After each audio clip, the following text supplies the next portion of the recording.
Gather, veterans. It's time to join the fight. The long war begins.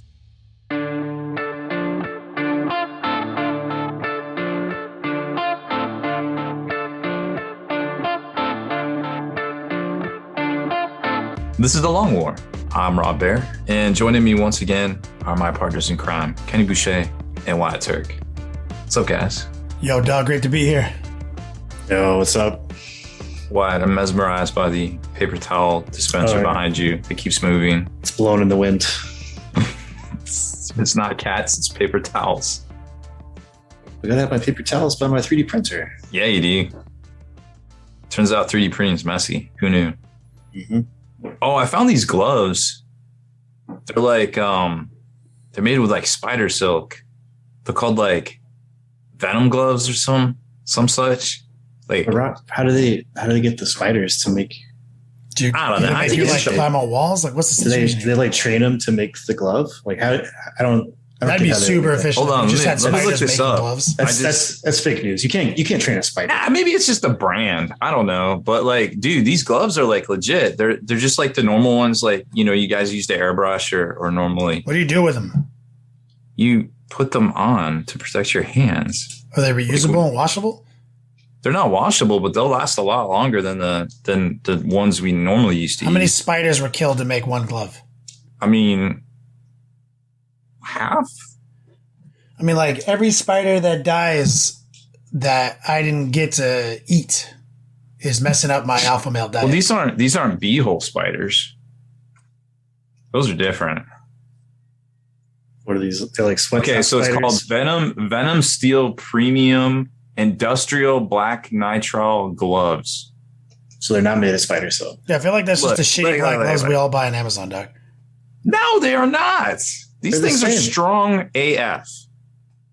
I feel like I'll send you a link. Yeah, I'll send you a link. I feel like they're all the same. No, they are not, dude. These things are legit. I ordered these on June 15th. I have used one pair since June 15th. Rob, I also have a paper towel dispenser in my Beats Lab, but I don't have a 3D printer. So I feel like you're doing something also strange with your gloves. You've only worn one pair of gloves this whole time? What are you fucking doing with your gloves? I have a paper towel dispenser too. Yeah, right by your gloves, man. I feel like you're doing something strange. I don't know. That wouldn't be the first time. Here, take a look at this. I'll send you the link. Anyways, didn't mean to derail us. People use their gloves for different things. People use their paper towels for different things. You're definitely not doing what we're doing with gloves. Well, I don't know. I mean, the whole reason I replace my gloves isn't because they get paint on them, because they're to keep paint from getting onto my skin. Yeah, but how many times? The reason I replace them is because when that paint dries, it flakes off of the nitrile glove and it gets on your model. So you replace them. Uh-huh. Yeah. Like when it has paint on it, it's useless now. Yeah. Mm-hmm. Where the fuck is this link? I want to see these. I just sent it. To what? To who? Calm down, Thunder. Forever. Carrier pigeon. I got it. Look at these things. I gotta put these in my my recommended hobby supplies. They have pasta mustard. These are just natural gloves with a liner. Yeah, these are just like expensive gloves, dog. These are like dishwashing gloves. No, they're not. 2 layers of toughness. Black outer layer and white inner layer. They are just as flexible as the normal ones we use to airbrush. Or this is the same brand of gloves we buy.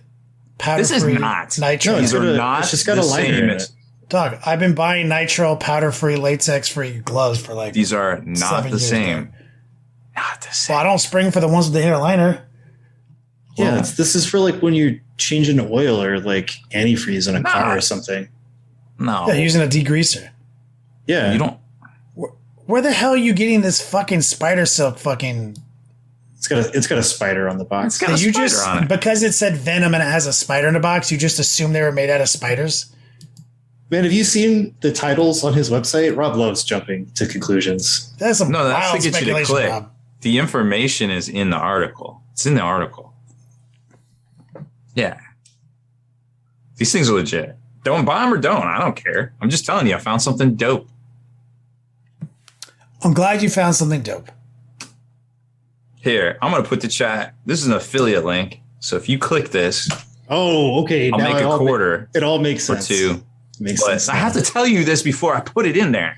I know. You guys don't care. You know, It all makes sense. Bro, I don't even buy gloves anymore, man. I just gave up on it.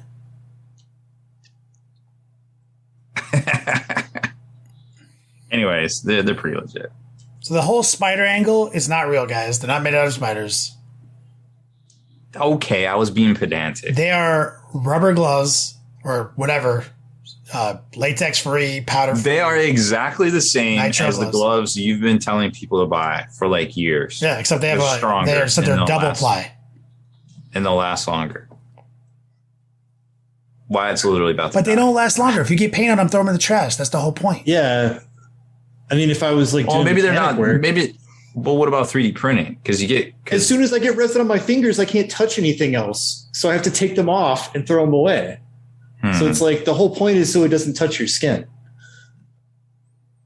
I don't know. I guess just like I mean, I don't get a lot of resin on my hands when I'm doing 3D printing stuff, but the gloves eventually just like Yeah, lose but you their don't structural integrity. You don't want the transference of the medium onto other objects. When you have a glove yeah, on, for you sure. lose tactile feeling, and then when there's debris on the glove, you're not registering that, and you're putting it on Right. things. That's why I don't even. I mean, maybe they're not for you, but They're not. For our application. Look, they're it's perfect great. for you, man. We've seen what happens when you're around 3D printers. I need to put Like, honestly, I get, like, strongly a advocate full- for more protective gear for Rob. yeah, Thank you you. just get like I a am full getting latex old. body glove. I need a bubble. I just need a bubble. We just need to make him a gimp suit out of this material. Yeah, you're I fine. don't think I need that, but thank you. Think of the money you'll save on skin suits, dude. You just put that Yeah. to replace it. If you ever leave your skin They suit at last the, so dry- long at the and they're laundromat, you can resistant. just put the gimp suit on and just be weird. Look, if I don't hurt myself from time to time, then people won't believe I'm human. Okay. Motherfucker doesn't even have he doesn't have the same physiology as we do. He didn't hurt his back. Yeah. Nervous laughter. He's like pretending to have his back hurt, and he's like holding his kidney, and he's like, "Oh, my back," and we're like, Okay. Awkward. Anyways, sorry to "I distract. once saw you derail us. briefly forget the name for the word human." You can't prove that. He didn't want to say food out loud. All right, Spider-Gate is concluded. Oh, Let's do a joke before we move into our table of contents today. We got a couple different topics. We've got the new 2-inch broken FAQ that ruined 40k forever. We've got some We can't go back. potential leaks. I know takesies, backsies. Anyway, let's roll out to Wyatt's Cave of Wonders and do some jokes. Would you rather have arms made out of breadsticks or your butt be made of silly putty? I mean, let's So- talk about what is the butt. You know. my butt cheeks Yeah. and my butthole. Like the cheeks, the hole, the inside part. No, that's your anus. Your butt cheeks. That's your butt. So it's like the pad that I sit on, not the beehole Yeah. itself. Yeah. Okay. Now this silly putty, if I pull a piece off, can I reabsorb it like T1000? Yeah. But it's Right. just the butt. But the breadstick arms, I feel like if a squirrel starts munching on my breadstick, am I fucked? No, it heals. Oh, okay. So then you could like feed the hungry. I mean, it still hurts. It's like a piece of your arm or your butt getting ripped off. I feel like a lot of the problems I have in life would go away if my butt cheeks were made of silly putty.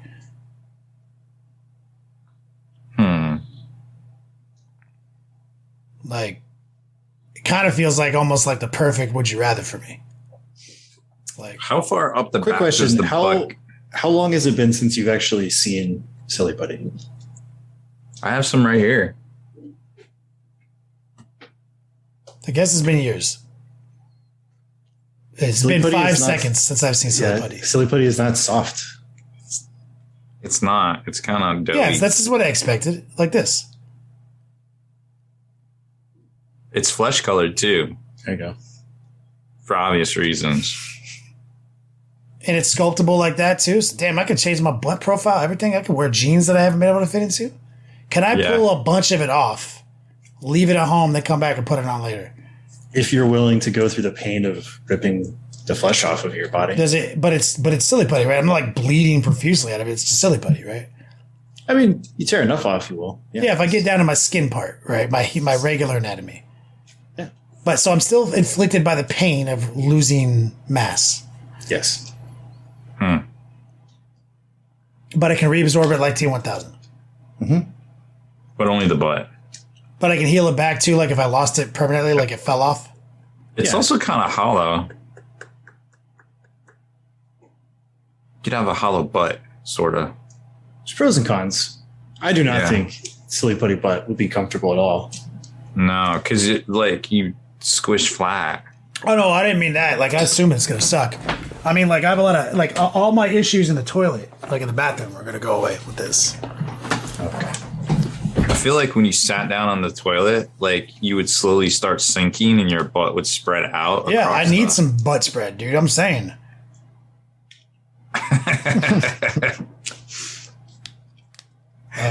It's been like one of my listed things of like, man, I could use a little bit more butt spread. Like it's a thing I know. Yeah. How far up your back does the butt go? Where does it stop being silly? The top of your crack. Hold on. I've got a long butt, so that's perfect for me. Top of your. Okay. How far into the BAC For those not does it watching, touch? Rob was just fingering its crack. No, I didn't actually get into the. It was above the closed butt. Just crack. like your spider silk gloves, I don't believe you. I guess we'll never know. Breadstick arms, though. That's interesting. They're just as strong as my normal arms, just as resilient, or are they like bread, literally bread? I'd say similar, yeah. What a Well, a break, so- like if I'm picking something up that would normally my arm wouldn't rip off from, would now my arm rip off because I made a Yeah, you just probably don't want to get them wet or Oh my that gosh. stuff, eat them. They're like salty and buttery. They're constantly going to tempt me to eat them. Yeah. What if you're allergic to bread? How does that work? I feel like you're going to have gluten It'll work. poisoning 24 hours a day. No, it's magic. Those are your arms. So they're okay to eat? I can't trust myself not to mean, eat if my you- own arms in this circumstance. Yeah, if you want to go through the pain of eating your own arms, I mean, that's on you. Dude, I'd eat myself. How much willpower do you have? If I'm ever trapped under a boulder for like 2 days, I lose like I'm constantly surrounded by birds walking around. Yeah, gotta fight them birds off. What kind of breadsticks are these? Like Olive Garden. Oh, the worst kind of sticks. Oh. I mean, Silly they're putty buttery. ass. I'm taking silly putty ass.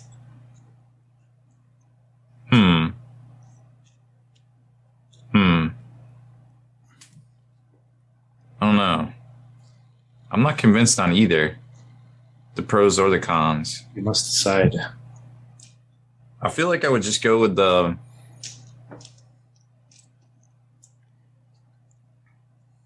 breadsticks arms because I can't normally do the bread. It might be fun. If he eats his own bread, is it like pH balanced to his body and it bypasses the glutens? I mean, I'll allow it if Rob is the willpower to like. I mean, like Rob, like bite your arm as hard as you can. No, I'd hurt myself.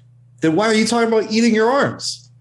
Because you You're can. gonna smell like garlic butter bread But all the it hurts time. the same. It'll hurt the same. That's what I've been telling you. It's your arm. That's no good. I told you if you have the There's willpower to eat your own arm, like sure you can do it, but I feel like I want silly putty butt now. Like no matter how you slice it, taking a shower is gonna be weird. yeah. I'm making a butt out of silly putty. There's no taking a shower looks with like. breadstick arms. Oh, that's true. Like nope. You could reshape your butt too. Ah, See, that's I what don't I'm have saying. a I'm butt. pretty excited about that. Yeah, I don't have a butt. I have no butt. So I would like an opportunity to have a little bit of. If we both have silly putty butts, can we share silly putty between us? Do you have the same blood type? I don't know. We'll find out. All right. I'll find out. So I can give you a little extra mass. Like if you're going to like the movies to impress a girl and you want a bigger butt, I'll take that one for Thank you. Hook you up. I would like to impress a girl from time to time. She'd be like, damn. What a video of Rob like looking over his shoulder into a bathroom mirror trying to like sculpt a not completely fucked up human. I will sculpt that butt for you too, dude. I will hook you up. Oh, see, there you go. Yeah. Peas in a pod. I'll shape that thing up, Doug. I mean, every time you sit down and stand up, you're going to have to like. You got to just do a lot of standing. Yeah. Okay. It'll look like the T-1000 when you get shot in the head and it like after you're done getting up. That's what mine's gonna look like after I'm done in the bathroom for sure. Fire in the hole. But that's a lot better than what's been happening. Okay. Yeah. Yeah, I think universally silly putty butt. Just gotta be cognizant of the temperature too, because I know when it gets real hot, it gets real stretchy, right? Yeah. I feel like I get real stretchy when it's hot already. Oh yeah. That was a good one. Nice. I would eat my own arms. That's the real reason. Just constantly being tempted by that fresh smell. Crying tears of pain. Self-loathing. Yeah, stop. While I'm just munching on my hand. All right, Wyatt. One day. Thank you so much for truly strange body horror segment of Would You Rather. Rob, you want to do some news for us, man? I would love to. Let's see. Where do we start at? So another kind of slow release week. We're on the 2-week cycle for those contrast paints. Wyatt knows and loves so much. They'll be out on the 16th. So I went off on contrast on my show the other day. I got super triggered. You guys want a solid hot take? Go check out my VODs on Twitch. Talking about bright arms and contrast. Yeah, I think. I need to add this one in. Well, anyways, hopefully on Sunday, so not only do we get a preview, but we also get new release teasers too. So obviously the whole Space Hulk is still on the table because they re-released that teaser using basically the same graphics. So potentially we'll see some maybe some new Gene Stealer models, as it looks like some of the rumor engines may or may not be Gene Stealers. And if I had to guess, I would say we're going to see some Lees of Votan paywalled in there. Or Space Hulk is a video game based on what you're saying? No, it's going to be probably a new Kill Team box, most likely. New Gene Stealers. There was something about new Terminators, and that was a very old rumor, which also resurfaced with some 10th edition rumors this week too. Almost universally, everybody's saying Marines and Tyranids are going to be the 10th edition starter next summer. Well, that's a much better choice than than some of these other ones. Yeah, that's classic because Ultramarines always got to be the poster boy anyway. Yep. And so, like, what a classic showdown! I know. I know. McCrag. Mm-hmm. Am I saying, is that how you pronounce it? Mm-hmm. Who knows? McCrag. Yeah. Didn't they have like an epic showdown up there? A few. Yeah. Didn't a bunch of people die? That was due. Yeah. That was due. So that was kind of the big rumor, and we'll know once we see that. Then everything else kind of. But it could also be. I think that little robot they teased had the Inquisition symbol on it, so it could even be like those new plastic Castricans. Maybe they're gonna paywall some of the new Imperials in there too. So there's a lot of possibilities. Either way, hey, it's gonna be new stuff. So gotta like that. Always dope to see some new stuff, and maybe we'll get some sweet Space Hulk. Someone in chat said that the rumors that it's Blood Angels. Any follow up on that? So, I mean, that is a rumor. That is the first time we've heard. I'd be Blood shocked because mentioned. it's always pushing. It's always one of the rumors is that the 10th edition 2-player box is going to be Blood Angels with new Primaris units and Tyranids with a model line revamp of a number of things that are really old. But probably Gaunts and Warriors and Gene Stealers. Right. Previous rumors said Space Hulk with new Terminators and new Gene Stealers. What's the connection there? Like, I'm not caught up on any of the. Is there like a bunch of historical like records about Tyranids fucking a Bale or something like that? Well, yes, but also Space Hulk. That's what it originally was. It was Blood Angels. Terminators. Yeah, Blood Angel Terminators on a Space Hulk hunting Gene Stealers. So that was the original rumor. That guy was spot on with all the chaos stuff and basically everything for the last 6 months, including squats. So that would probably be more of the case if I had to guess. The original rumor, also from him, I think, was Tyranids and regular Marines in the starter. So, but like I said, whatever pops off Sunday, we'll get more of a navigation check to kind of see how this other stuff's sorting out, of course. So it's going to be exciting, even though, it's for some of the skirmish games that people might not play. But, checking in and kind of seeing what I think everything's going to hinge around that kill team box, to be quite honest. So that would be pretty neat to see. And they also previewed the new Leagues of Votann. The Exo armor is back. They look very interesting, very, very similar to StarCraft Terrans a little bit. Definitely some resemblance. And oh my God, I can't believe I never put that together. They totally do. And that some of the ways they painted the skin and such are very Tau-like. None of them are blue. The ones they showed off. One of the ladies is for sure. Okay. Yeah, go look. We're having a Mandela effect. Why would it be Tau? Is there like a connection between the Votann? There is a connection. Apparently, they made a lot of their weapons and showed them how to use them, according to the lore currently. Are they like in the greater good and they're like Commonwealth or whatever? No, they stand apart. Yeah. Apparently, they just make stuff and sell stuff. They also have disintegrators, the Votann. Yeah. Romulan technology? Yes, Romulan technology. Okay. So let's see. Brown skin. Keep going. Caucasian. There's literally one that basically looks like Shadow Sun. Pale. Caucasian. Brown skin. They only show What? No, there was a bunch. No, there's more than that. They show the squad. Well, is there 2 articles with this? Is that why? I don't think so. Okay, I'm looking at the only one. So they're showing the little click on it, and it shows. Maybe they sounds like a callback to Spidergate. Maybe. Is there too soon, bro? See, there's only one article. So 1, 2, 3. It's the chick with the red hair. 4. She's like blue gray. Excuse me? What? With the red mohawk. Yeah. Rob, you are colorblind, or your monitor is super fucked up. I don't know. She has this is coded as okay. Screen share. Okay. Can you see this? Oh, wait. That looks very similar to Shadow Sun. This is super pale Caucasian skin with red Irish coded hair.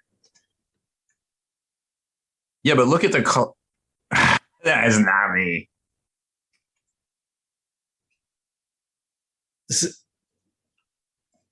First of all, I don't have a cool accent. Rob, I think your monitor might have some weird settings or something. Like maybe you have a blue filter on your monitor. I don't have to answer that. That's just the feel I got for it. Whatever. It's definitely, you can look at some of the other dudes, and they have a very similar the armor for just the regular kinsmen. They have a very similar color palette to the Tau, the way they've been painting the Tau. What, with the off-white? Yeah, the off-white with the gray in it, the blue-gray. Okay, but none of them have blue skin. All right, I'll give you that. It's a little bit different from Shadow Sun, but that's just the vibe I got from it. Either way. Okay. Exo armor's back. It looks Rob dope. doesn't like looking in the mirror. Got it. I don't have blue skin. I was so confused for a minute. I thought Rob was like, do you want a bit or something? Man, I wish I had a cool accent. Anyways, yeah, these look good. I think it's cool to see them kind of bring them back and then getting them pop culture vibes in there. Very, very neat. So I don't think I don't know what else. We haven't seen any tanks for them yet, or vehicles, I guess, besides the trike. So sooner or later, I'm sure we'll see something. But that's pretty dope. The model line is very cool so far. Oh yeah, and remember, G-Dub always.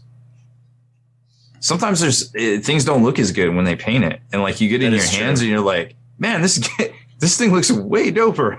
Yeah, it's like every time there's a new release, inevitably somebody will be like, those face sculpts are trash. I'm like, no, they're really good. Games Workshop just sucks at painting faces. Oh yeah, sometimes on the Forge Roll stuff it's a little rough. Oh my god, so the Forge Roll, what the fuck is that? Gabriel Seth? Ooh, mm-hmm. Yeah. That is like the worst model I've ever seen. I'm like, look at this guy's face. Yeah, she gets a little wild. But either way, lots of cool stuff coming out, hopefully in the near future for them. I imagine it won't be too much longer than them. Guard, Chaos Demons on deckish. Also, these are all 3D printed. Oh yeah, for sure. I just noticed on the Sergeant, whatever they're called, on the shoulder pad, that it's printed. On some of the shoulder mounted weapons too, you can tell. The Casterkin are. You can see it in their scopes. End the 3D printing hypocrisy, Games Workshop. Yeah, it is what it is. All right, what else do we got that's fun and exciting? So Star Wars Legion, Atomic Mass Games put out all the rules for the new battle forces that I think come out in August, if I recall correctly. Those are great value, $150 each. And you can see the command cards that are specific to each one. And I think the only extra unit card that will be coming in there is they made some new like extended combat heavy stormtroopers that are just like the normal stormtroopers with a new card, but you have to take two upgrade slots. So that looks pretty cool. And remember, if you're thinking about getting a Star Wars Legion and you're going to start with these battle forces, they have the new Essentials kit, which is basically all the movement sticks and all the tokens and things that you would need to play. That's an extra $30 purchased by itself. So these are a great opportunity to get in the game or, pick something up fun and exciting that, maybe you can get some people in your area into at that point, because for $150, you get a significant savings. And it's just really, dope property. And Mandalorian will be out in October. They'll have the Din model, and you get two Grogu's in there too. One with a snack, one with the magic force hand, doing the magic hand thing. Wargame Atlantic did a bit of a kind of a joke price increase or release. They went through their line. They realized that everything cost them 12 cents more to make, and they said that after much internal debate, they were going to shoulder those costs and not pass them on to the consumers. So very nice of them. If you haven't checked out Wargame Atlantic stuff, they have a ton of really great alternatives for a number of things. They've got all the Isaac models from Dreamforge now, and they rescale them. They're pretty dope. There's the Bulldogs will be out. The basically, I guess you could call them they look like Praetorians, heavy support Praetorian squads from Imperial Guard. They have a ton of stuff out there, like Rourke's Drift, So there's just a ton of cool looking stuff, and it's all very kit patchable across the ranges, with Cadians, with other, guard stuff. They just don't come with bases. Whoopie-doo. $35 for a grip of models. It's ridiculous. It's old school pricing, which is really nice to see. GameMat.eu put up a bunch of used terrain sets and maps, used air quotes. They just had a big tournament in Prague, and you can pick up that stuff for a little bit of savings, which, so it's always good to save on some taxes or some shipping fees. And, I get stuff from them all the time. Well, not really all the time, but every time I order stuff from them, sometimes I order stuff from the West Coast and it gets here before the stuff from the West Coast coming from, Czech Republic in Europe. So kind of really good shipping, to be quite honest, to get here that fast. So don't worry about, stuff coming from Europe. I think it's all back on track now for the most part. Haven't had any issues with that at all. Cromlech also previewed a bunch of great counts as orcs. They're not waiting till October this year to get stuff out the door now. There's a ton of upgrade bits, some really cool, dope cavalry models, and what kind of war boss looking stuff.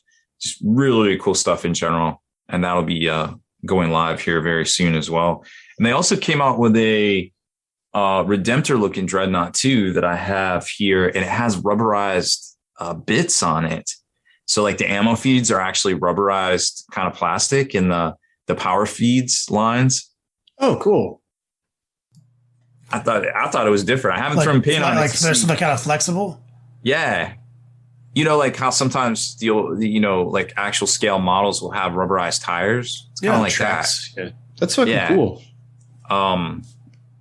But I'm not really sure how it paints. So I mean, obviously it's fine. Yeah, they didn't say anything about it on the listing, so I imagine it's fine. So if I can get to that here soon, but it's really really cool look, and then you can have the cockpit on carapace on the front or not. There's a couple different options and things. So that was really cool to see. There's a new little army painter video on YouTube that if you kind of follow along, you can kind of see some teasers for what looks to be new spray primer colors that are coming out soon. And in the thumbnail, one guy's holding a can of primer with a gold top that says certified gold. Cool. Which definitely might be very welcome, at least on in my hobby tool chest, because what does that mean? I've been using gold primer from Army Painter. Oh, I was like, certified gold? Is that like some special? Well, that's the name. That's the name of it. It says certified gold. I just realized the other day that the GW gold spray is $33. I've never used it, but I just looked at the price and I was like, EJ wowzers. has like 10 cans of Cas Black still. Wow. And I'm always like, he's like, what? I was like, hey, this is the primer I like for Rattle Can. It's pretty cheap. He's like, dog, I still got like 10 cans of this other shit. I was like, never mind. That shit's like literally $1,000 in primer. Use that. Yeah, use that. Use that shit or sell that shit. You probably could. I don't think the blacks change much. They keep going. It's actually through the a good primer. Like the Cas Black, I've always thought was really. It combines like really solid coverage and like still smooth primer. You know what I mean? Versus like if you go to Home Depot and you get something with like 2x coverage, like it's going to be a little textured. You know what I mean?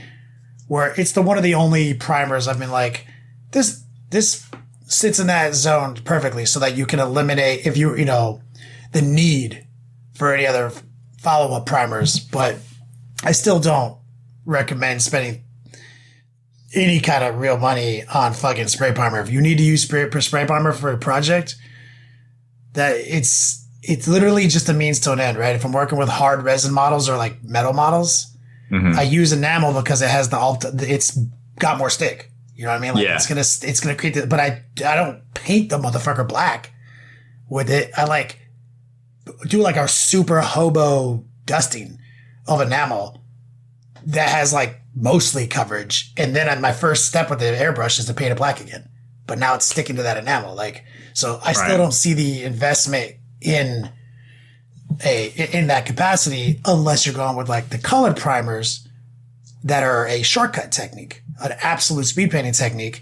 If you're going to paint like a whole army of, whether 1,000 Sun guys and you have like the perfect fucking rubric blue fucking spray primer engineered to be painted on and color matched to the other shit in your line. Yeah, that's a serious speed hack, no doubt. Yeah, all their stuff is always matches up pretty good.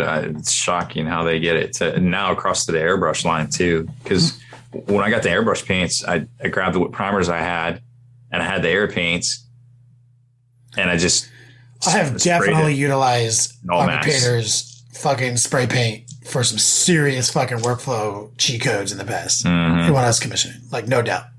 And yeah, that stuff's great. And what are they doing? Reformulating the line or adding new colors? What are they doing? I think they're just adding new colors. It looked because there was like a teal, there was like a magenta, really? Gold, a darker brown, like a oak brown.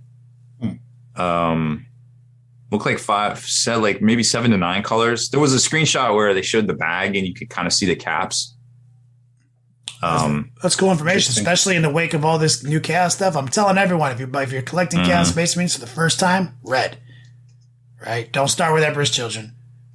Like, start with red. Don't even pick a Legion. You just mathematically have more options. And Army Painter has an incredible red. They have a red I think called Chaos Red. Yeah, Chaos Red's good. And they have another red that's just like red as fuck, right? And I used to use those 2 spray primers. Pure red. Pure red, thank you. I used to use the Chaos Red and this pure, and I would do like hobo airbrushing with those. Literally, I'd spray a bunch of shit with the Chaos Red and fucking just top coat them Zenithal with the other one and be like painting trim and fucking selling models, dude. Like, so if you're just looking to get some shit off the ground and you don't know about your airbrush game and you're not worried, you're not interested in fucking picking that up as a technique or a skill, or you don't have the means, it's not a bad trick right there. Actually, I take it back. It's not certified gold. It's greedy gold. I couldn't see it. Literally greedy gold? Literally. Which is the actual gold, yeah. Yep. So I'm sure that'll color match too. I also found that when doing all my custodies, hitting them with a light spritz of black primer first, just so there's dark, the dark areas still have the shadow, and then hitting it with, I was using a gold lacquer at the time from Model Masters, but now I'm definitely going to try this stuff out. It looks like there's a gray too, like a warm gray or a blue gray. It's hard to tell. Whatever the gray they don't have. Interesting.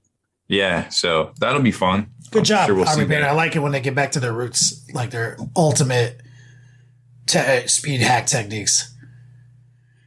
Yeah, you definitely save a lot of time. I mean, dog, we used to paint motherfuckers like Chaos Red, like I said, in Pure Red. Go through and bang out all the trim with greedy gold real quick and dip them motherfuckers in that fucking dark, in that strong tone. Yep. Fling them bitches. The shit was award-winning back in the day. You know what I'm saying? Yeah. Paint an army in a weekend. Shit's wild. What else do we have that look great? So the H&S Ultra Airbrush, I did a video on that a while back. I was really impressed with it. Kind of liked it more than the one Kenny likes, the Eclipse. That is back in stock. It looks like there's a whole bunch of them available over on Amazon, and it's actually $90, which is a really good value. I feel like the only thing that you might want to change is you might want to get a different nozzle on it so you can, pinch it shut. But they do sell a cap. Wait, are you talking about the Creos that we've been using? No, this is harder Steenbeck. Because it has a crown tip, right? It has, what do you call it? Because it's got like the cutaways in it. Cap. Like, yeah, it's like a fork. So you have a normal cup cap and you have a crown tip.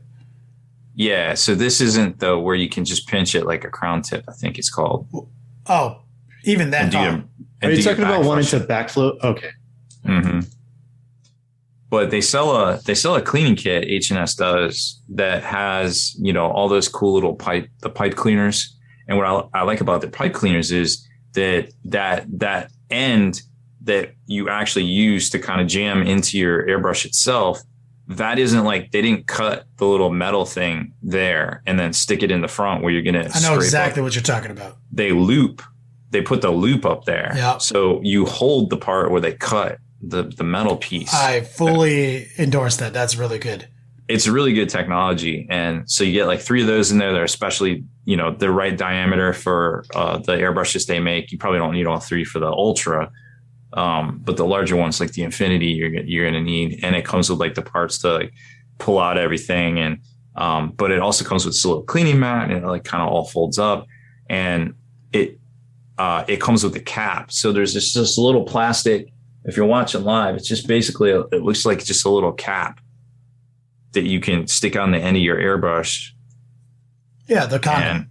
Yeah. It's a little hard. Most crown tips come with a condom. Because like the end cap's main job is to protect the needle, right? Right. So like from like you setting it down and then the tip of the needle bending, so that its primary job is just to stop that from occurring. So like the normal cup caps that we the Eclipse has, that like I love to do my backflow technique with, that fully encapsulate like a half cylinder around the needle, which leads to builds up of paint and irregular airflow if you're not staying on top of keeping the tip clean, right? Because it accumulates in the cap. And as you're manipulating the PSI, maybe you're changing your PSI around. That happens more and more, and that's also where splatters come from. Because basically a bunch of liquid pools there, and then you like basically are blowing on a puddle by accident and splattering your model. So the crown tip eliminates that from happening. So, and it has more airflow, and you can also see the needle. And some people say that helps you connect your hand-eye coordination a little bit better. And so I won't lie. Like I feel like a crown tip, I do believe brings a little bit more, easy flow to the game. And the only way it only protects your needle in the capacity where you're laying it down. Right. But now it removes your ability to do any kind of backflow. The condom's job is to sit over there, protect the needle 100%, and also lets you pinch those irregular caps if you need it. Because even if you're not doing what I do, if you don't advocate for the backflow, like in pot mixing strategies that a lot of people on the internet say, or I'm stupid for doing, it's still a superior method for cleaning your airbrush to be able to put solvent in there, run it through, but also percolate the pot to create agitation to back it out and dump it. So like that condom is a very good tool, and I'm sure you can buy a bag of them on Amazon for a nickel. So yeah, it comes with the cleaning kit. I think the little probe thing comes with the cleaning tip kit too. It's basically a very sharp needle that is about the diameter of the inside of your nozzle. Yeah, it's like a half nozzle needle. Yeah. Oh yeah, I have one. Yeah, you can buy those on Amazon for $1. Sure. I have one. Should be right here. Uh-oh. Oh yeah, because it comes in like a little. Yeah, it comes. It's like a little unscrew. It's like a bullet. Yeah. Yeah. So you don't stab yourself on accident. Yeah, it's a good tool. It's like a half spaded shovel kind of thing. You know how you could just. It's a great tool. Yeah. Super easy to use because it's only half the size of a ballpoint. Oh, I have lost like 5 of them. Like 100%. Oh wow, the price went up on that cleaning kit. It's $45 now. Ugh. I'll take the $5 Grex one, please. Yeah, you can get the cleaning brush set and that little, we'll call it the probe for $25. You gotta probe your nozzle. Prices went up. What can you do, right?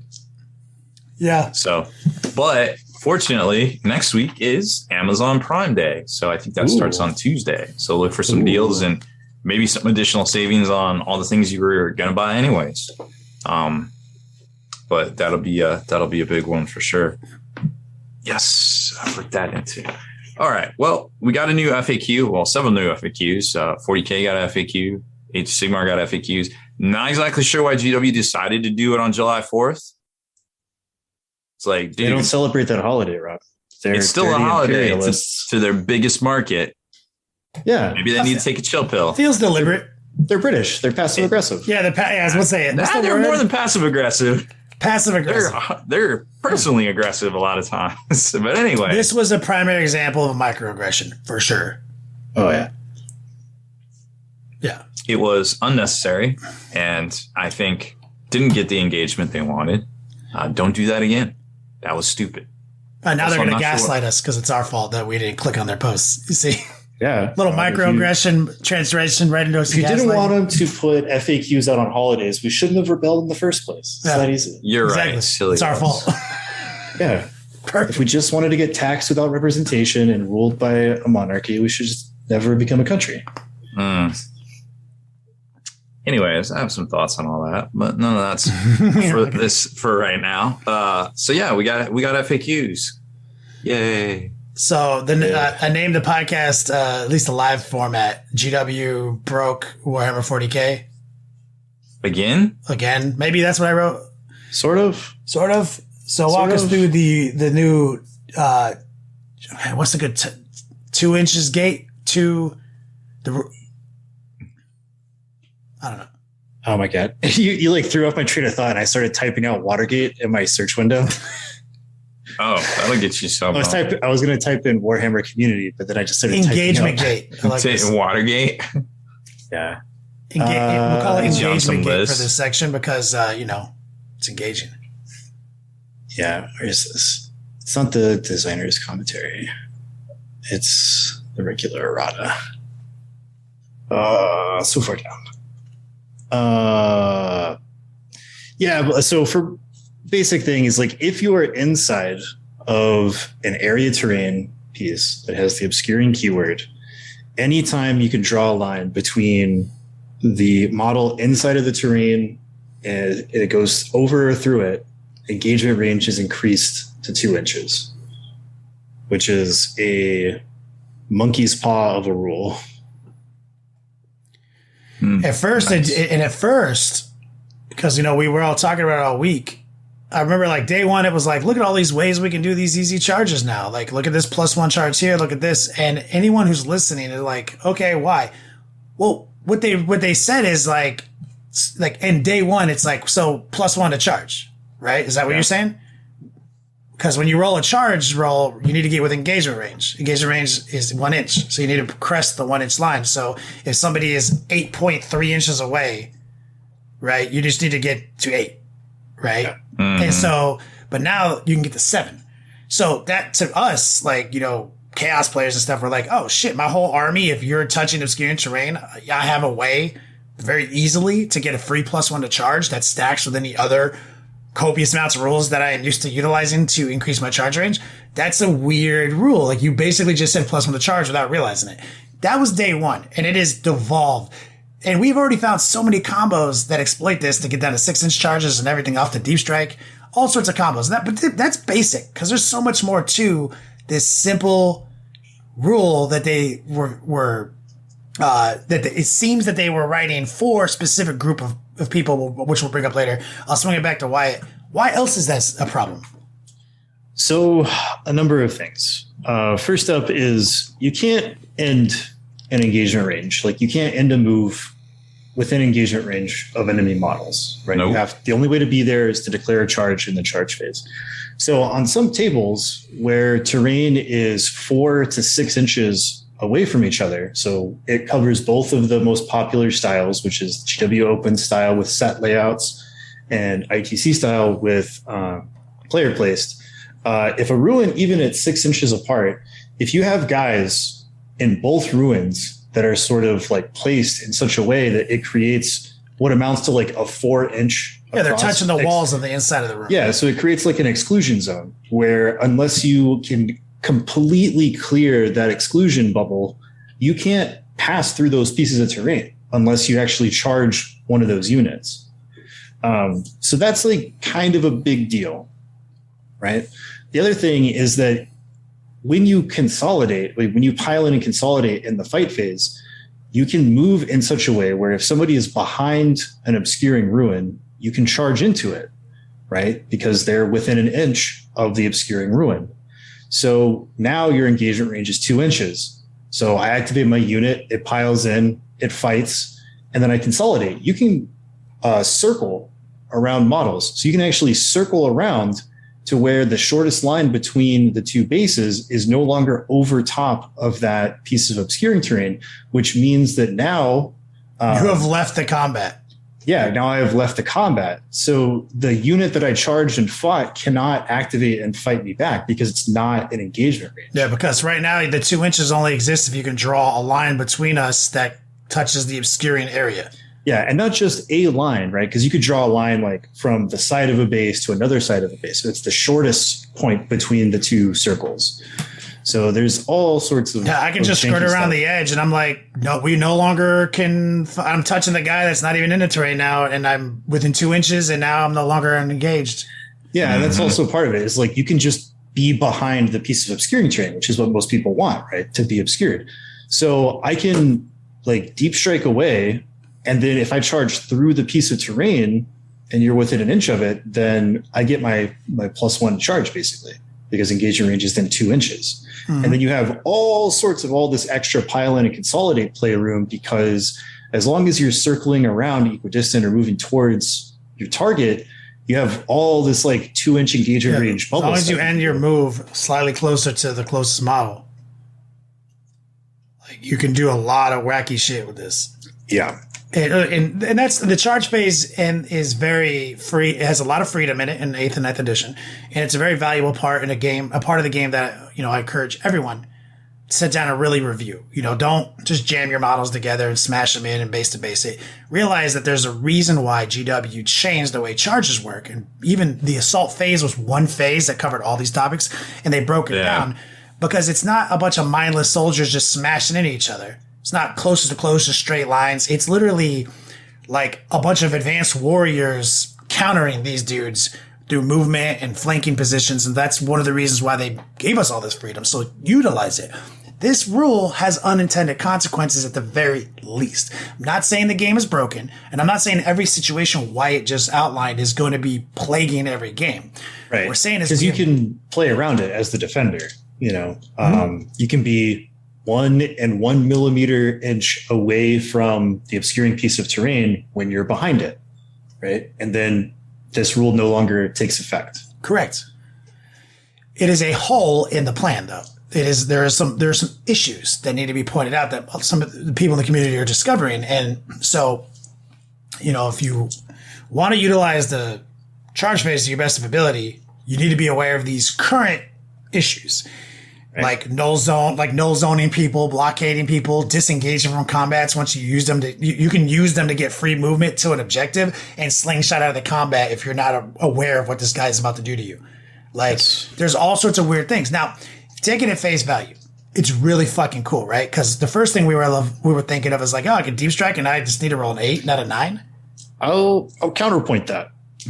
So even though this ruling, if I catch somebody slipping, largely benefits my army because I'm a largely advanced and charge army and I have Abaddon, so I get a +1 to the core units, right? So even though it's largely beneficial to me, I don't think this rule should exist at all because it goes back to the days before we had the 9-inch exclusion zone coming out of reserves.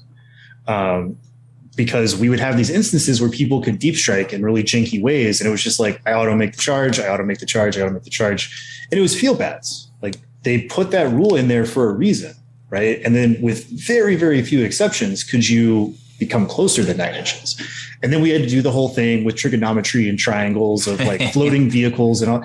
Fly keyword. People are always trying to game it because they want to make their charge, right? And so it's like, even though I'm going to get +2 to my charge, I don't think this should be a rule because even that's the most basic stuff. I mean, you can think about a lot of other things on paper where, for example, Emperor's Children, where they have a stratagem to change any die roll to. Well, they don't have that. That's not what it is anymore. Well, you can change the die roll to a 6. One of them is a 6, and it's only for core infantry, and so right. The only people can take advantage of is Raptors and Terminators. Yeah. So drop those guys down next to Abaddon as one does. And then you just auto make a charge. Yeah, that's true. Now, but let me counter the counter. So this isn't a new rule. This is a rule for people who are bitch boying on fucking obscuring terrain and not playing the game, right? This is you hiding a bunch of shit behind a bunch of walls the whole game, which has been a passive way of playing that they've been trying to undo. So this is just obscuring area, right? And this is you thinking that you're going to safely hide this throwaway unit behind this wall the whole game and then try to no deploy me with a sister's army that doesn't even be seen the whole, just as one example. That's a style of play. So they're saying obscuring area. So that's one condition. So if you're just going to hide out and not do shit, you need to be aware that people have an innate +1 to charge against this particular set of units. And also maybe we're playing with too many pieces of area obscuring, which I've been fucking saying since last year. There's way too many of those on the table, even though I benefit from them, just as you benefit from what you were saying. I don't like it. But I agree with you, because if it was just that, if it's just, hey, let's have only a few pieces of obscuring terrain, and if you want to camp out, I get this. There's too many weird, broken mechanics still at play here, especially when you consider what this rule is probably intended for, right? Because at the end of the day, when you look at rules and you try to figure out what they mean, what we are discussing is the intention, because we're not discussing the rules as they're written. We can read those motherfuckers. What we are discussing is what's the true intent here. Why did GW write this rule? What possible reason? Is it the speculation of too many passive plays? I don't think that's the case. I think GW likes that. I think it's something else. We talked about, right? What's the first thing we said? Titanic, monsters, and vehicle. Yes. So there has been a sheer drop off of monsters, vehicles, and Titanic units outside of Tyranids and Knights, because that's all they got.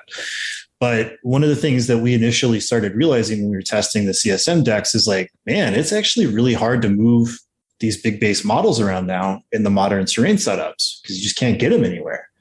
And so this rule addition helps them out. So if I got guys 1 inch away from the wall, everybody knows like 1 inch away from the wall, so that you can't like fight against the wall. You have to like 1.1 inch away from the wall. My Lord Discordant can't do shit. Exactly. Right. That's why everybody plays that intent. This lets those units like fight against that wall, because it's like, I'm going to make you walk around this square foot piece of terrain just to get to my guys on a GW table. Like, no, I should be able to Kool-Aid Man through that wall and fight you. Should be. And you played your Lord of Skulls all last year, and you got a lot of experience navigating these terrain features with Titanic models. And you're that's the first thing I thought of. I thought about all the stuff you talked about with how to utilize terrain and how to like what terrain maps fuck you and how to play around it and how you have to get out in front of certain things. I think about things like Demon Princes and Lord Discordants and Mauler Fiends and Venom Crawlers, all this new hotness. And what are the reasons why our current Corsairs lists are looking a lot less like the first versions of them is because of these discussions that you and I are having about like, well, you can't do anything with these guys, man. Yeah. So I think the compromise here is that this rule is fine if you limit it to monster vehicle Titanic. And that's it. Like nobody else. And another caveat, right? Like, because there's all these other weird things can still happen because we don't want the Titanic monster getting fucking zoned out when he's trying to walk down a corridor. Right, exactly. So because it's already going to be hard because on a lot of these tables, they're like 6 inches away from each other, which means you have to spend movement to like spin it to the right angle for the base to actually fit through. And then, they're only moving like 10 inches or so. So it's hard to get past that exclusion zone. So again, the compromise is you only get that 2-inch engagement range when you declare a charge. Yeah. When a charge is declared against a unit or model in an obscuring piece of area terrain, the engagement range is 2 inches for the following keywords: Titanic vehicle monster or vehicle monster or whatever. That's it. So it's not on every phase of the game as you're walking around and these little zones are jacking you up. It's literally when you declare a fucking charge, you now can get in there. Because I believe that is the intent. And so these are the problems with the rule. Unforeseen consequences. The solution is, based on what we believe the intent is, to make a detailed stroke, not a broad stroke. And GW has made many broad strokes over the past that they had to walk back on. And they have walked them back. And we have had things walked back very recently. So GW is a broad stroke. Yeah, as much as stupid as it sounds, like we need a fact to this fact or an errata to this errata. Well, I mean, so lest people accuse us of kind of just whining about small things like this, like I think this is not small. Well, no. So it's like to some people this might be a small thing, right? But for the first time in a very long time, a organized event has come out and said like, no, GW, this is a bad idea. We're not doing this. And ATC has come out that unless this is changed, it will not be in play. Like this one specific part of the errata, they are going to ignore because it is like on the face of it, like we talked about, it's a small, easy rule. But when you really get into how movement works in this game, it becomes a huge issue. Yeah, it's not clean. And even if it never became like an issue that plagued every table, it's a bad rule. Yeah. It's a bad rule with an obvious fix. So we've pointed out what's bad about it and offered a simple solution. And in the meantime, tournaments have always been free to, change the rules adopt of engagement. Or not. Yeah. And ATC has made that announcement. This is. I wish that more tournaments would utilize that power. I think for too long, we've been in a situation where everything that Games Workshop puts out has been immediately adopted as, the word of God. And sometimes they make bad choices. And I think more events and more TOs should be like, this is bad for the game, so we're going to not allow it. And if they keep doing that enough, Games Workshop will realize like, oh, okay. And they'll fix it. Well, I think it's important to vote with your hobby time and obviously do your own thing. I mean, Anthony Birdsong's doing that whole Maryland Open kind of setup where, you know, they're not doing player place train, and there's a bunch of other things they're tweaking, and you know, that's the beauty of organized play. Yeah, is a country that has a bunch of different crews around the country, like in different zones. It's like, bro, we should be trying crazy things out, whacking things out. We have the ITC, which is like you can kind of go to an ITC event and hosted by Frontline Gaming. You know what it's going to be. That's great. Yep. You know, but also I like to go to these. I used to love going to these other events in different formats and scheming on those formats and seeing what they were doing and what their take on the rules were. There's nothing wrong with that. And I'm glad that ATC or Anthony Birdsong are doing things like that. And maybe this is a reminder, as Wyatt said, that you guys can do that. It's TOs. You can do whatever the fuck you want. It's your vision of the game. That's ultimately what is occurring here.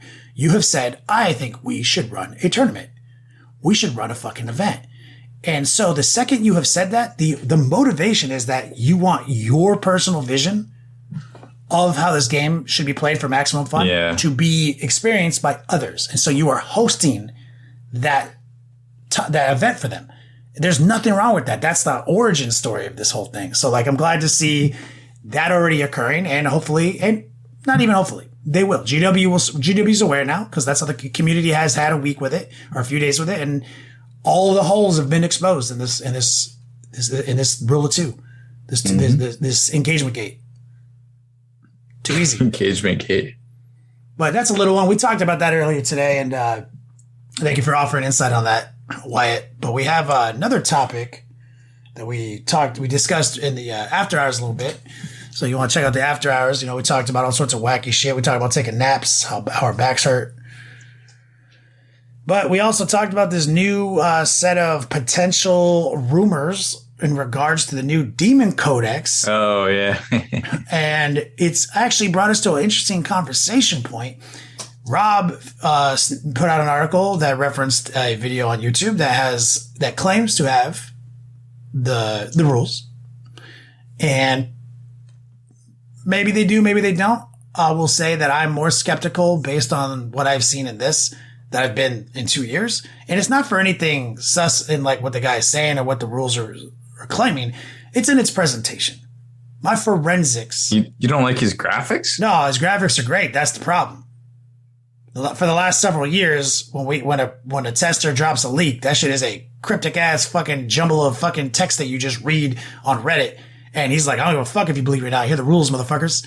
Well, I have a counterpoint to your theory, but go ahead. And so I am made to be sus by the graphic design that has occurred here, not by anything else. That's it. It's just gut feeling. It's like, that's a lot of work to sell me on these rules, like versus just a shitty text message. Yeah, but what if like the dude talked to like a playtester, or maybe he was just like, maybe he lives in Nottingham and maybe he was at the bar and just like overheard them talking about it, and just like a fly on the wall, and then was like, oh snap, and he went home and he spent 3 days making graphics. He's like, I'm going to drop my first video on YouTube. Entirely possible. And that actually, that stacks up because the guy only has doesn't have that many subscribers, right? Right. So that's possible. It's possible he just wanted to do a good job. It's possible he just wanted to do a good job. It's also possible he wanted to put out something crazy to get some views. Who knows? I am not saying that these rules and these leaks are accurate.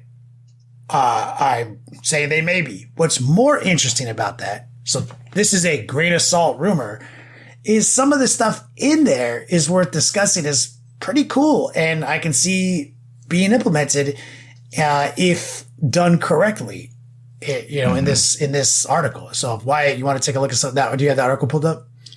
Yeah.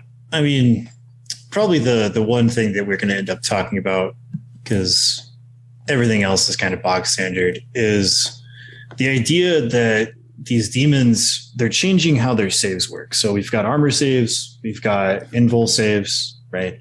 So what this is saying is that demons as a whole on their demon save is not going to be an invul save. It's going to be an armor save that is unrendable. So for those of you who don't play Age of Sigmar, it's like unaffected by AP. So if I shoot you with an AP2 gun, doesn't matter. I ignored the AP. If you have a gun that ignores invulnerable saves, doesn't matter. I don't have an invul. I have an armor save. Yep. Right.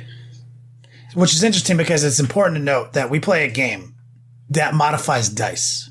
So we do a lot of pluses and minuses in our head, but we oftentimes forget what's occurring is the dice is being thrown on the table and that number and that result is being modified up or down, right?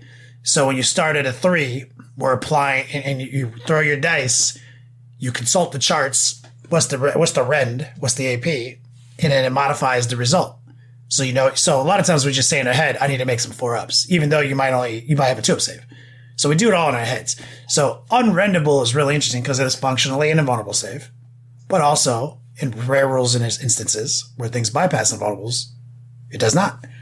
So why bother even making that distinction when those rules are kind of rare? They ignore invulnerables.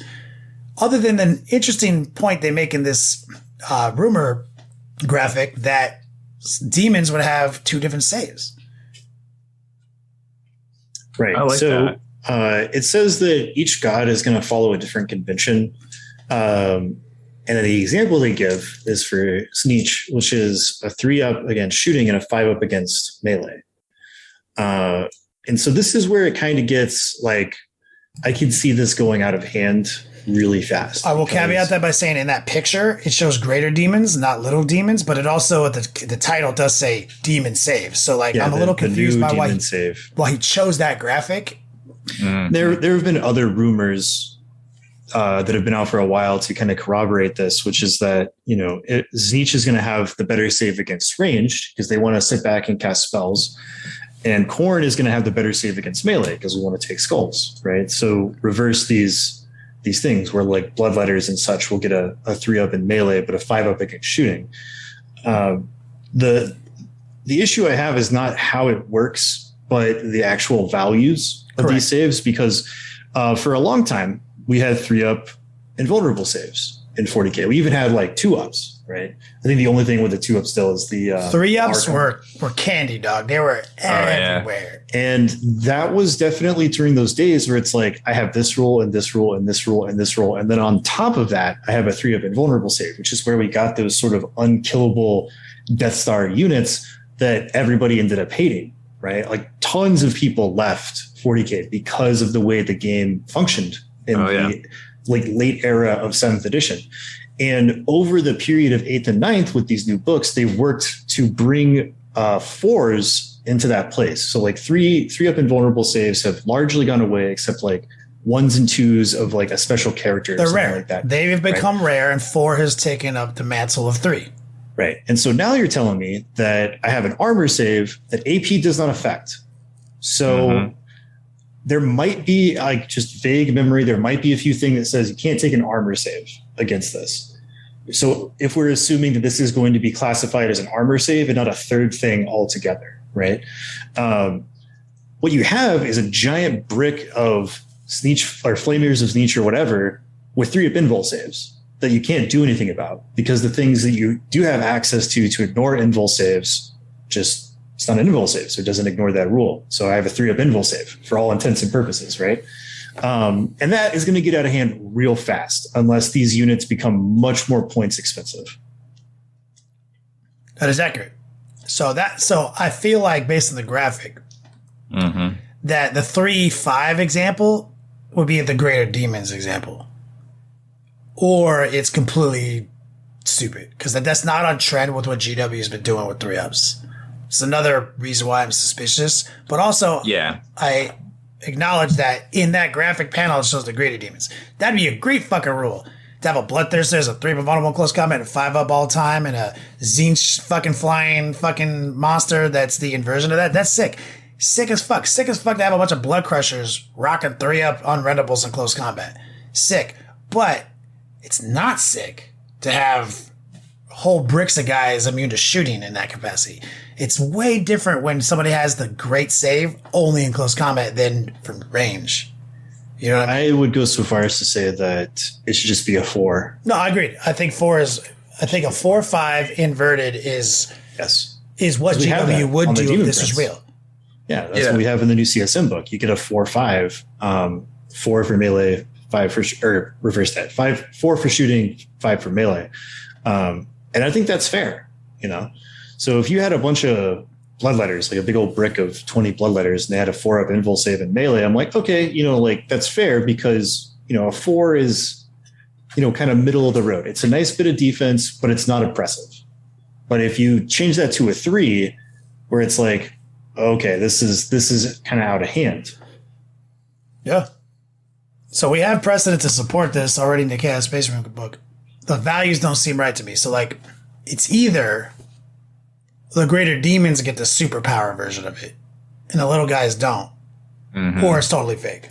Because there's no fucking way GW is suddenly going to let us run 90 peak hordes. Yeah, because you also have to think about, additional rules, because it's not like a demon save is the entirety of this codex, right? It's like you get data sheets and a demon save. That's it. That's not their codex. They're going to have a ton of stuff. Like Khorne is going to have all its buffs. Sneech is going to have all its buffs, etc. So it's like, on the face of it, you can kind of think about that conceptually in a game state of like a bunch of bloodletters with a 3-up save that can't be changed anyway. So a 3-up invul save.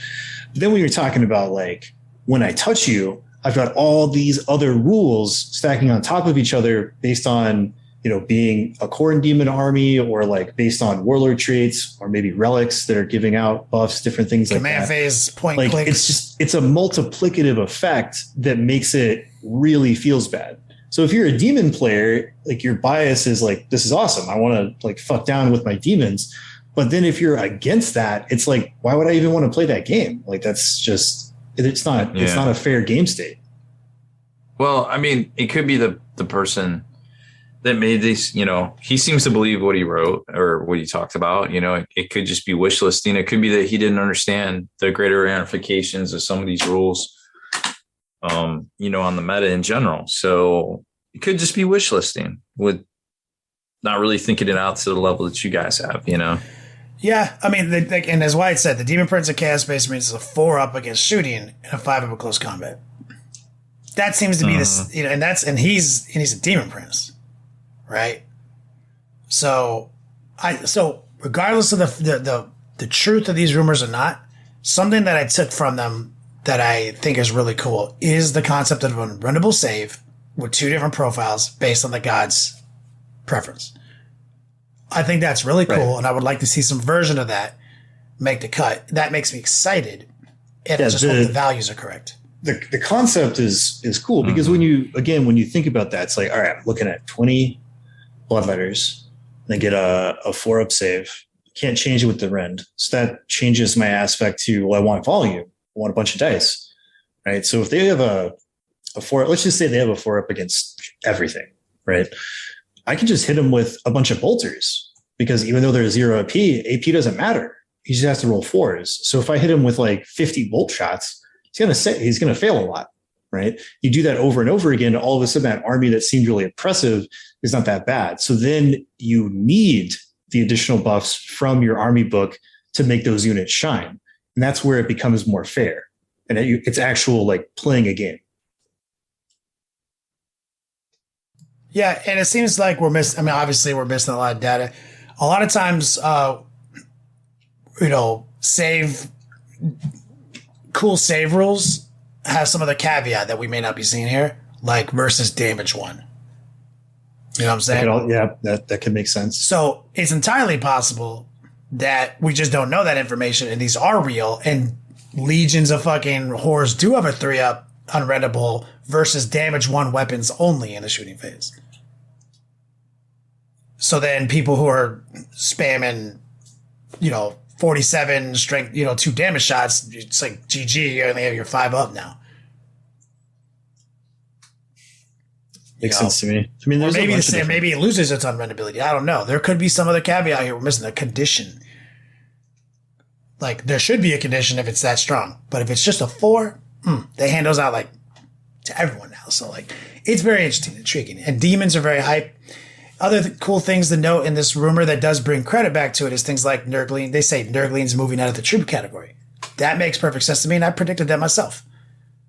So I'm like, interesting to throw that in there. It's a very small thing to say, just kind of like in that one box. Obviously, they said that Disgusting Resilient would go to -1 damage, not 5 up Fatal Pain. It's low-hanging fruit. That makes sense. I think we all could predict that. Talking about command phase auras and things like that.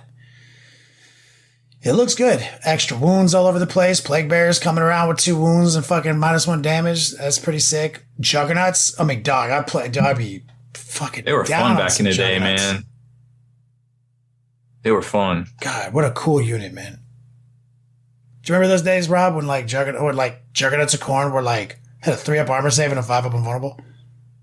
You mean they don't anymore? They do not. I know. Do you remember I've when heard. Bloodletters back in the day, demons didn't have a codex, you could summon them in a Chaos Army, right? You bought them, paid for them, and you summoned them in. And Bloodletters had the brass armor, and they had a 3-up, 5-up, dude. That's what they did. Yeah, I think that would be a lot funner if they brought some of that stuff back, or even just being able to splash them, like you said, would be really cool. God, I used to love. Dude, I used to have like 20 Bloodletters, dog, and we'd roll up, and I'd be like, roll that 4. Get fucked. Damn Those were the days. Yup. Fuck yeah, they were, man. I don't know. Demons are hype. I'm excited to see what they do with the Lokis too. Like that's something Wyatt was like, what's the buff for being all corn? You know? Yeah. Like, ooh, Slanesh, what's the Loki gonna be? They had the advanced and charge Loki right now. We're gonna play down. We're gonna fuck down on a whole army of Slanesh guys, advancing and charging and fight. And they also said they would fight in death. In that rumor. Definitely interesting. We'll see what happens. Which is kind of on brand, like Noise Marines lost it, but there's a stratagem for it. Right. So that's kind of on brand. I don't know. The article's up on Spiky Bits. Take a look at it. Some interesting stuff in there for sure. If you either way, did you, what's the YouTuber who put it up initially? Oh, I forget. It should be sourced there. Yeah, I'm sure it is. No idea. Because I also want to throw out the name of the guy who went through all the work to put up this. Let's see. This video. His name is. You guys have it there. Clicking through. I forgot I don't have links. I can't read. I think that's just a coping mechanism, Kenny. Wallace. Says his name is Wallace. That's his YouTube? That's his YouTube. Yeah. Wallace on YouTube, baby. Thank you for putting together some sick little graphics for us, getting us hype and speculating. It's too good. It was too good. Dog, you're just too good, man. It's just too good. Too good. I hope it's all real. It looks really spicy, really enticing. Fucking, like arms made out of breadsticks from Olive Garden. Fuck, not if they're Olive Garden. I won't even give a fuck about some Olive Garden shit. Wow. I mean, when is this? I mean, is there a rumor on when the demons are supposed to drop, or is this? No. I mean, you figure you got guard and queue, demons, and probably leagues in the next 3-ish months. So demons might show up in 3 months? I would say on the outside of that, like October-ish, maybe try to Halloween them. Let's see, we got August, September, October. I wonder. It depends on what else is in the pipeline, because that's guard. So from now until January is a 6-month period. It's entirely possible that we don't get the new Demon Codex until like the next tournament book. 6 months from now. So I think it'll be October. Wallace said October in the video. So well, there you go. If it's October, this is upsetting information for me, because that's about right when I'd want to start my Chaos Space Marine army. And what they'll probably do is they'll probably splash, because we still have chaos models to come out. Some of them are demon-y looking. Oh my god. Oh yeah, the new Demon Prince hasn't been roadmapped. Oh my god. It's gonna be so hard. And remember the chaos Slaves to Darkness are coming out for chaos or for Sigmar in December. So they're going to try to stretch this out, guys. I'm sorry. That's what I was saying. I think they're going to stretch it out. Yeah, but like, what do I do? Do I start my Chaos Space Marines, or do I fucking do demons? Would it help if I release you from your curse of having to paint all your armies to a like display standard? You need if I just like enabled you to be lazy, would that make you happy? I can't do it. That's why I paid people. Because I know when I put my hands on the models, this has got to be tight. Well, there's the answer. Just pay somebody to make a separate army for you. I know, but now I'm really like enjoying this whole thing. You fucked me. Right. It's the genie, man. What a badass. You fucked me. And I'm back. And the thing is, it used to be like this for me, guys. So I have my Blood Angels almost done. Got my Death Guard I collected and got hype on. Back in the day, man, I was going through my album, Rob, from 2010 when all this shit started. Oh, yeah? And I was like, dog, remember we used to do things like, yo, we got all these tournaments to go to. I'd be like, yo, I'm gonna make these Grey Knights. Make them. Then like Rob is like, I want to buy those Grey Knights. He'd be like, I'd sell it to him. And then I'd go and buy the models to remake the army from him. And I'd make the same army again in 2 weeks. Right? And then I'd be like, oh, I'm hype on demons. 10 days later, I'd have demons. Right? Yeah, you're cranking them out every 2 weeks. And then like literally once I had 3 armies, my rule, I forgot about this, my rule was that I could not have 3 armies. So then I had to put one on the marketplace to sell. And in order to unlock the next crack addiction. You know what I mean? And now that I have 2 built and I'm hunting for the 3rd, I remember that feeling and why I had that rule. Because this gets out of control fast. It does. Didn't you put a bunch of stuff up for sale though? I'm selling off all of my miscellaneous chaos stuff. And most of it I didn't paint. This is like the past pre-curse. Yeah. Pre-Wyatt curse. I saw some obliterators in there. Mm-hmm. Yeah, those are the ones I got from you. Yeah. I repainted them up a little bit. Pro assembled. They're missing some parts. They're used game pieces now. But so basically I'm clearing out the chaos inventory because I don't do that anymore. I have to paint my own shit. So yeah, there's a link on my website at my nextlevelpainting.net blog that kind of has just like an old school like forum post on it with all the things I have in this couple of pictures. And there's some stuff in there you might, I've already moved both Lord Discordants, one of the Malavines, the Marines got sold to Wyatt before I even listed the shit. Like, there's some dope Terminators in there. There's a bunch of stuff. I'm just trying to liquidate it for really reasonable prices. And once all of that is gone, that's when the real decisions get made. Like, got to start building this Chaos army. But I can't have 3 armies. So I'm only allowed to start it once I'm willing to personally sell one of my fucking current armies. So that's always been a huge, like, personal gate metric, like to stop that craziness. Are you willing to sell your Death Guard, Kenny? Because that's what it'd take right now. That's the rules. So like that's coming upon me quick. And you're telling me October is my deadline now to make these decisions. Whew, nerve-wracking. Nerve-wracking as fuck. And of course, I'll finish my Blood Angels like this week. Play them at California teams. And then fucking October, has already launched. And I'm like, what do I do? I might just sell my Blood Angels. Sounds terrible. It's hard to be me, Doug. I'm sure you could find a good owner. Probably. A nice home, a good home. Man, I sold Rob that Grey Knight army right after we did ATCs that first year. Oh yeah. Repainted it. I sold that Blood Angel army while we were at the ATC, right? I put it on that. Remember that? Oh yeah, I remember. I had this dope Blood Angel army with all my converted rhinos and all my dudes. It was sick as fuck, and I was playing it like crazy. So what I would do is I would put things on eBay for like really high buy it nows, and use this advertising because they didn't charge you to put posts up and shit. So I'd just be like, buy it now X. It has a retainer and opening and minimum bid. So like the idea is it's not going to sell, but it's going to get tons of clicks. And using the terms of service, I would say like to help the customer make an informed purchase decision. Here's a link to my gallery. So it's just free advertising. Get thousands and thousands of views. And we're standing there at ATCs and I get a notification from eBay that someone bought it. I was like, and he had just bought my Grey Knights that I was playing with at that ATC. And I was like, Oh, this backfired. I don't have an army now. And so I fucking instantly sold them to Rob, bought the models I needed, rebuilt the Grey Knight army, and did the same for the Blood Angels. Savage, right? This crack addiction can get real, dude. That worked out well. I mean, you're moving armies every 2 weeks. Yeah. It's not how I do it anymore, though.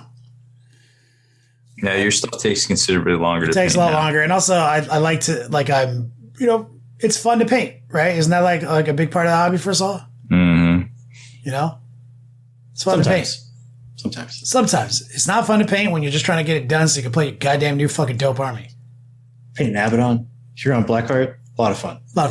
Painting 35 cultists, can't be bothered. No. I put up 30 cultists on that auction too. Cody instantly hit me up. He's like, give me those.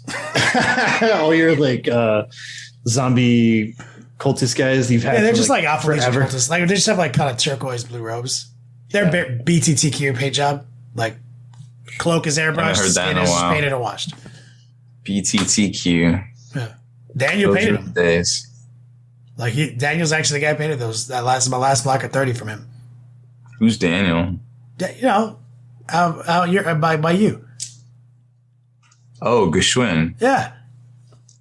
When he was doing his commission stuff, his BTQ commission. Just dox that guy. I mean, he had a game store and he's been on our podcast. So. Okay. Yeah. First and last name is a little far. Is it? I think it's okay. Guys, don't harass him. He's a great guy. Congratulations to Cody, who now has those cultists. To Wyatt's point. Fuck painting cultists. Yes. How many guys with belt buckles and fucking little charms and little tabards and little lanyards and little rings and belt buckles on his chest for some reason and a wristwatch? They even came out with like the new sort of like fallen guardsman guys that are like, they're cool. Wow, they are cool. Also, way too busy. Like for a 5-point model. Bro, I don't need all that shit. That is the most amount of time investment per point in Warhammer 40k is a Chaos Cultist. It takes 5 times longer to paint than a fucking 50-point than a 90-point Obliterator.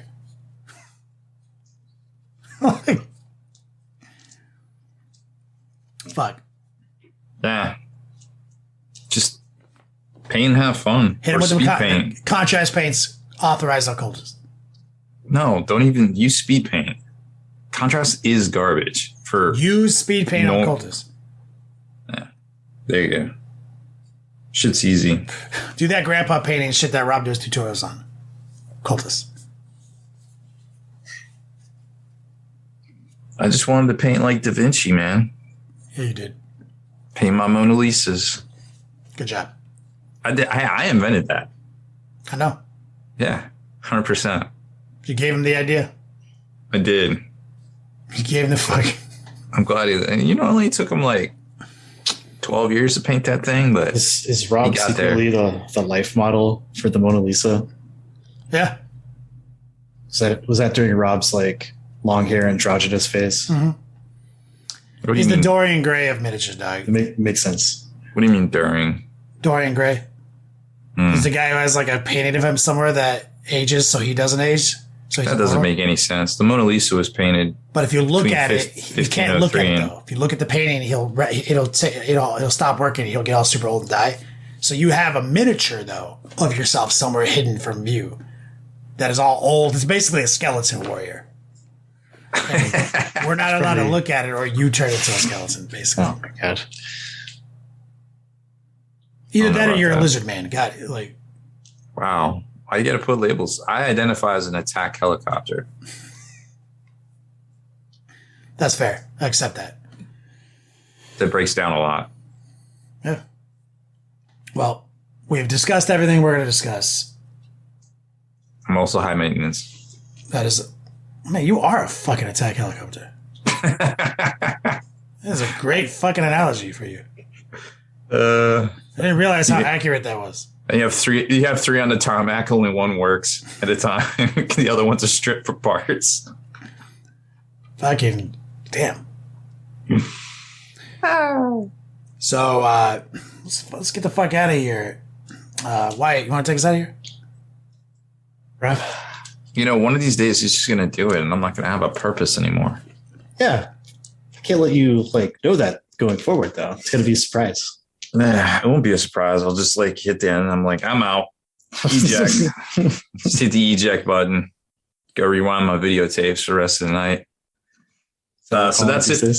Yeah.